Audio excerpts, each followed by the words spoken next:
Up is one of the few films, if not the only one, that I paid to watch in theaters twice, by myself.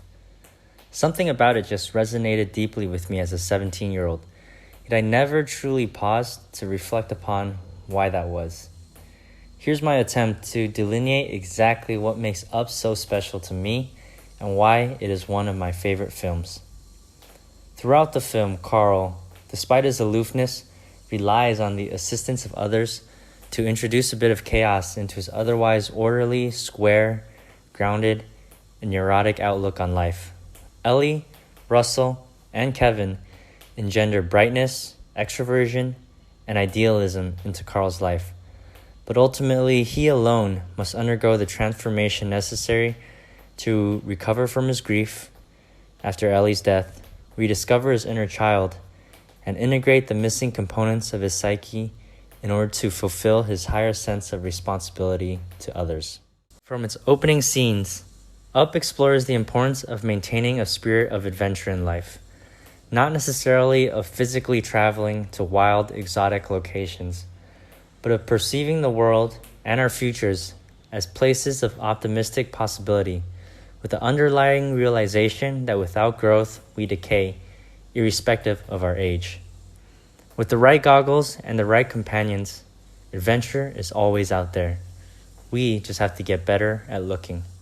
This is something that Ellie came to terms with that Carl doesn't realize until the end of the film. Like a sphere, Ellie is rounded and adaptable, choosing never to remain stuck in a corner when life throws curveballs her way. Her infertility and inability to travel to Paradise Falls could understandably leave her envious, bitter, and resentful. But we see that she is anything but these things. She remains optimistic and, rather than wallow in self-pity, chooses to change the lens through which she views the world, redefining what it means to live a life of adventure. From the outside, her quiet life with Carl might seem boring, but, as Russell points out, sometimes the boring stuff is what is most memorable.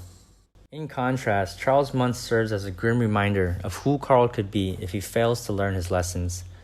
Muntz personifies the dangers of betraying morality as a shortcut to success, the perils of false hero worship, and the importance of repeated social calibration with other worthy people.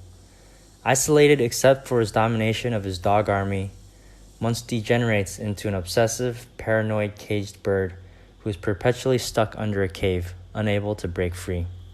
Russell also serves as a beautiful reflection and apt companion for Carl's personal journey. His naive and innocent demeanor is exactly the reminder that bitter Carl needs to explore his inner wilderness and recognize his own hypocrisies. Despite resenting the modernizing world around him, one that is obsessed with materialism, Carl initially selfishly clings onto his house and his furniture, not unlike Charles Muntz and his dinosaur skeletons. It is only by letting go of the past, by literally throwing out his possessions, that Carl finally frees up enough space in his heart for the new adventure that is in store. One of my favorite scenes occurs at the end, when Russell is finally set to receive his wilderness badge. I can't help but be touched to my core when I see Carl bestow upon him the highest honor of all, the Ellie badge, for his invaluable contribution towards Carl's recovery from grief. Russell helped Carl cross his heart by fulfilling his promise to Ellie, not by getting the house to Paradise Falls, but by rediscovering and embracing the sense of adventure that keeps our minds and our hearts young.